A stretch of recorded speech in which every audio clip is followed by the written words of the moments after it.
உணவு பாதுகாப்பு துறைக்கு 17,068 கோடிங்க. இதோட வேலை என்னண்ணே? எனக்கு அதுதான் ஒரு பெரிய 3 வேளாண் சட்டங்கள் தான்.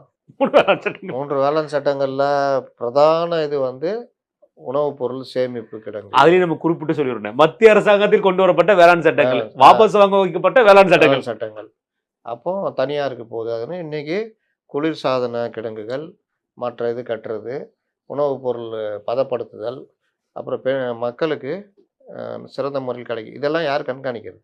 இந்த 17,000 கோடி ரூபா இதுக்கு தான் செலவிடப்படுதான்னு இன்னும் யாருக்கு தெரியும்? நீங்கள் உங்கள் லட்சணத்தை தான் பார்த்தோமே. அந்த இருபோக விளைச்சல் இருபோகமான ஒன்று, அறுவடைக்கு அப்புறம் இருக்கிற அறுவடைக்கு பிறகு அதுக்கு தான் அந்த உணவு பாதுகாப்பு அந்த ஒதுக்குற நிதி. ஆனால் நெல் கொள்முதல் முறையங்களில் வழக்கமாக திறக்கிறது கூட திறக்காமல் விட்டு அவன் ரோட்டில் கொட்டி வச்சு அது லாஸ்ட்டில் அது மழையில் நனைஞ்சி சிலர் அறுவடை பண்ணி கொண்டு வரதுக்கு இதெல்லாம் போன அப்புறம் தான் நம்ம அறுவடை பண்ண முடியும்.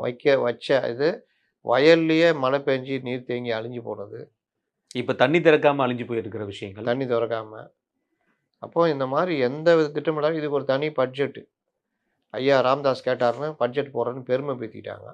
அதுக்கு ஒரு துறை அமைச்சர் இந்த இது வந்து இந்த மாதிரி தான் போய்கிட்டு இருக்குது.